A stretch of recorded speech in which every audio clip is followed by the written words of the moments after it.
ஓம் நம சிவாய நம. அனைவருக்கும் வணக்கம். வள்ளலாரின் பாடல் ஒன்று என்னவென்றால், உண்டதெல்லாம் மலமே, உட்கொண்டதெல்லாம் குறையே, கற்றதெல்லாம் வீணே, கேட்டதெல்லாம் பழுதே, நீர் கழித்ததெல்லாம் வீணே என்று சொல்லியிருக்கார். என்ன அப்படின்னா, நாம் உண்டது அனைத்தும் மலமாகத்தான் போய்கொண்டிருக்கின்றது. உண்டதெல்லாம் மலமே, உட்கொண்டதெல்லாம் குறையே. நம் கற்றதெல்லாம் எது நம்ம கற்றுக்கிட்டு இத்தனை வருஷமாக என்ன கற்றுக்கிட்டு என்ன வச்சுருந்தோமோ அது அனைத்தும் வீணாக போன விஷயம். அதாவது ஒன்றுத்துக்கும் பிரயோஜனம் இல்லாத விஷயத்தை தான் நம்ம இதுவரைக்கும் இத்தனை ஆண்டு காலம் இந்த கணம் முதல் நம்ம என்னென்ன சேகரித்து என்னென்ன கற்றுக்கிட்டு என்னென்ன புரிஞ்சு வச்சுருக்கிறோமோ அனைத்தும் ஒன்றுத்திற்கும் உதவாததை மட்டும்தான் நம்ம தெரிஞ்சு வச்சுருக்கிறோம். நீர் கழித்ததெல்லாம் இத்தனை வயசு வரைக்கும், இத்தனை வயசாகிட்டு, 40 வயசாகிட்டு, 50 வயசாகிட்டு, எதுவும் தெரியல, ஒன்றும் தெரியல. அப்போ 50 வயசு ஆனாலும் 100 வயசே ஆனாலும் நீர் கழித்ததெல்லாம் வீணே. எத்தனை வயசு ஆனாலும் நீ என்ன பண்ணியிருக்க, என்னத்தை கற்றுருக்க அப்படின்னு பார்த்தா ஒன்றுமே தெரிந்துக்கவில்லை. என்னத்தை கற்று வச்சுருக்கோம், கழித்ததெல்லாம் எல்லாத்தையும் வேஸ்ட்டான டயத்தை எல்லாத்தையும் வேஸ்ட் பண்ணி ஒன்றுத்துக்கும் பிரயோஜனம் இல்லாத ஒவ்வொரு விஷயங்களும் செயல்களும் செய்து கொண்டு அழிவை நோக்கி போகக்கூடிய விஷயம்தான் செய்து கொண்டு கற்றுக்கொண்டு இருந்துட்டுருக்கிறீர்கள். முதல்ல நம்ம யார் அப்படின்னு கேட்டாலே நமக்கு தெரியாது.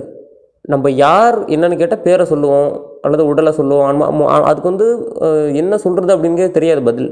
முதல்ல நம்ம யார் அப்படின்னே தெரியல, அப்புறம் எப்படி நமக்கு எல்லாமே தெரிஞ்சிடுச்சு அப்படின்னு பல பேர் சுற்றிட்டு இருப்பாங்க.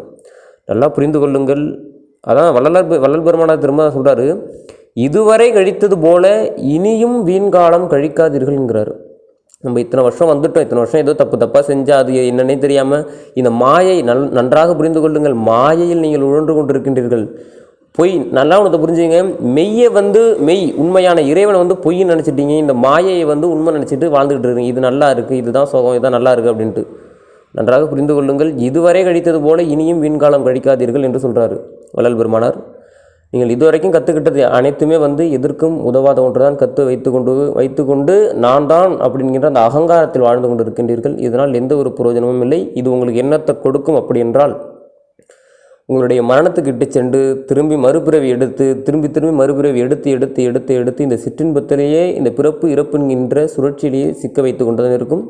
நன்றாக புரிந்து கொள்ளுங்கள். நீங்கள் வந்த வேலை வந்த நோக்கம் என்பது வேறு. முக்தியடைய பிறந்ததே மனிதேகம்னு சொல்லியிருக்காங்க.